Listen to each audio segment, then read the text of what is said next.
మొదట్లో వెనజువెలా, ఆ తర్వాత ఇరాన్, గ్రీన్లాండ్. ఇది ఇప్పటి వరకు అమెరికా అధ్యక్షుడు డొనాల్డ్ ట్రంప్ వద్ద ఉన్న ఒక పెద్ద లిస్ట్ అనుకోవచ్చు. ఇప్పుడు లిస్ట్లో కొత్తగా కెనడా కూడా చేరినట్టే కనిపిస్తోంది. అసలు ఎందుకు ఇలా అనాల్సి వస్తోంది అని ఒకసారి మనం కీన్గా అబ్జర్వ్ చేస్తే, తమకు ప్రత్యేక దేశం కావాలి అంటున్న ఆల్బర్టా ప్రావిన్స్కు చెందిన నేతలకు మద్దతు పలుకుతున్నారు ట్రంప్. ఇప్పటికే ట్రంప్ను కూడా కలిశారు ఆయన. ఇవన్నీ కూడా చూస్తూ ఉంటే కెనడా విషయంలో కూడా ట్రంప్ కొత్త గేమ్ స్టార్ట్ చేయబోతున్నారా ఆర్ చేశారా అనే అనుమానాలు సైతం ప్రజెంట్ స్టార్ట్ అయిపోయాయి. సో దీని గురించి డిస్కస్ చేద్దాం. సార్, ఇందాక చెప్పినట్టు ఇటు వెనజువెలా, ఇరాన్, గ్రీన్లాండ్ వీటన్నిటికి సంబంధించి ట్రంప్ వైఖరి ఎలా ఉందో అందరికీ తెలుసు. సో ప్రెసెంట్ కెనడాకు సంబంధించి కూడా ఒక రకమైన స్ట్రాటజీతోనే ఆయన డిస్కషన్లో పాల్గొన్నారు అనుకోవచ్చా సార్?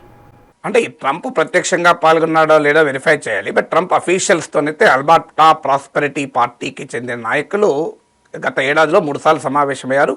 4th టైం కూడా మీట్ కాబోతున్నారు అంటున్నారు. ఈ లోపల అమెరికన్ మినిస్టర్ స్కాట్ బెసెంట్ ఒక స్టేట్మెంట్ ఇస్తూ అల్బర్టా ప్రజలు వారు సెపరేట్ కావాలని కోరుకుంటున్నారు, సవనిటీ కోరుకుంటున్నారు అంటూ కామెంట్ చేశారు.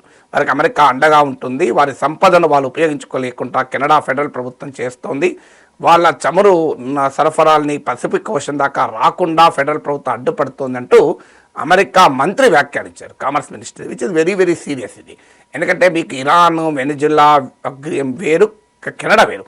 ఆల్రెడీ యూరప్ విషయంలో మనం చూసాం, నాటోలో భాగస్వామైన డెన్మార్క్కు చెందిన సెమీ అటానమస్ రీజన్ గ్రీన్లాండ్ మాకు కావాలి అంటూ అమెరికా నానా అడావుడు చేసి ఇప్పుడు తర్వాత వెనక్కు తగ్గింది. సో ఈవెన్ యూరోపియన్ యూనియన్ పైన 10% టారిఫ్ విధించారు, 25% పెంచుతామన్నాడు, మిలిటరీ దాడులకు కూడా సిద్ధమే అన్నాడు. ఇవన్నీ చేసి లాస్ట్కు వెనక్కు తగ్గాడు. అయితే ఈ కనీసం గ్రీన్లాండ్ విషయంలోనైనా చాలా 100 సంవత్సరాల చరిత్ర ఉంది. ఇప్పుడే కాదు, చాలా ఏళ్ళ క్రితం 1946లో కూడా హ్యారీ ట్రూమెన్ కూడా గ్రీన్లాండ్ కొంటానని ప్రతిపాదించాడు. ఇప్పుడే కాదు, దాదాపు ఒక దశాబ్దాలు కాదు, శతాబ్దం పైన చరిత్ర ఉంది. గ్రీన్లాండ్ విషయంలో అమెరికా అలాస్కాను కొన్నప్పటి నుంచి గ్రీన్లాండ్ కొనడానికి ప్రతిపాదిస్తుంది. దాదాపు మీకు 120 ఇయర్స్ క్రితం కూడా, 150 ఇయర్స్, నియర్ 130-140 ఇయర్స్ క్రితం కూడా, కరెక్ట్గా ఇయర్ గుర్తులేదు. అలాస్కా కొన్న తర్వాత నెక్స్ట్ 2 ఇయర్స్లోనే గ్రీన్లాండ్ కొంటానని అప్పటి అమెరికన్ ఫారెన్ మినిస్టర్ ప్రతిపాదించి ప్రత్యేకంగా గ్రీన్లాండ్కు ఒక కమిషన్ కూడా వేశారు. కానీ ఈ ఆల్బర్టా విషయంలో అది కూడా ఏమీ లేదు. అది కెనడాకు చెందిన ప్రాంతము. అంటే కెనడాలో ఉన్నటువంటి ఎనర్జీ నిక్షేపాల్లో 70% ఆల్బర్టా స్టేట్లో ఉన్నాయి. ఇది one of the richest states in Canada. 80% of Canada's oil resources, 60% of Canada's natural gas resources ఈ ఆల్బర్టా స్టేట్లో ఉన్నాయి. అందువల్ల ఆల్బర్టాలో ఒక సెక్షన్, మేమెందుకు కెనడాలోని పేద రాష్ట్రాలను సబ్సిడైజ్ చేయాలి, మా సంపద మాకే కావాలి అన్న భావన ఉన్నమాట నిజం.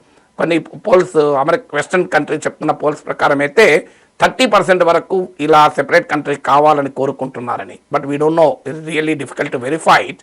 బట్ ఏదైనా ఆల్బర్టా ఇది పార్ట్ ఆఫ్ కెనడా, దాన్ని విడగొట్టాలని అమెరికా చూడడం అన్యాయం కదా. ఇది ఆల్బర్టా జరిగింది, రేపు మన కాశ్మీర్కి చెప్పచ్చు, పంజాబ్ కూడా చెప్పచ్చు. అఫ్కోర్స్ కెనడాకు సింపతి ఏమీ లేదు మనకు, ఎందుకంటే కెనడా మన ఖలిస్తాన్ తీవ్రవాదులకు ఆశ్రయం ఇచ్చిన దేశము. ఖలిస్తాన్ తీవ్రవాదులకు భావ ప్రకటన స్వేచ్ఛ ఉందని పనికిమాలిన డిఫెన్స్ కూడా చేశారు. అందువల్ల no sympathy for Canada. But ఒక్కసారి ఒక దేశ సార్వభౌమాధికారాన్ని ఉల్లంఘించడం అంటూ మొదలు పెడితే, అది వెనిజులాలో ఒక దేశాధినేతనే కిడ్నాప్ చేశారు, గ్రీన్లాండ్లో ఒక దేశానికి చెందిన ప్రాంతాన్ని తీసేసుకుంటా అన్నాడు, పనామాను క్యాప్చర్ చేస్తా అన్నాడు, కెనడాను 51st స్టేట్గా మారుస్తానన్నాడు. ఇప్పుడు కెనడాలోని ఒక ప్రాంతాన్ని సెపరేట్ కంట్రీకి నేను సపోర్ట్ చేస్తా అంటే మన భారతదేశం కూడా జాగ్రత్త పడాలి. రేపు కాశ్మీర్ తీవ్రవాదులకు కూడా అమెరికా వైట్ హౌస్ ఇలాగే మీకు ఆశ్రయం ఇచ్చి చర్చలు జరిపితే వాట్ విల్ హ్యాపెన్? మనం అనుకుంటాం వెనిజులా జరిగింది మాకెందుకు జరుగుతుంది అనుకున్నాం, గ్రీన్లాండ్ జరిగింది మాకెందుకు జరుగుతుంది అనుకున్నాం, ఇప్పుడు ఆల్బర్టా కెనడాకి జరిగింది మాకెందుకు జరుగుతుంది అనుకుంటున్నాం. Canada is a much bigger friend to America than India. ఇప్పుడు మనకన్నా చాలా పెద్ద మిత్ర దేశం అమెరికాకు అన్ని సందర్భాల్లోనూ కలిసి ఉన్న దేశం.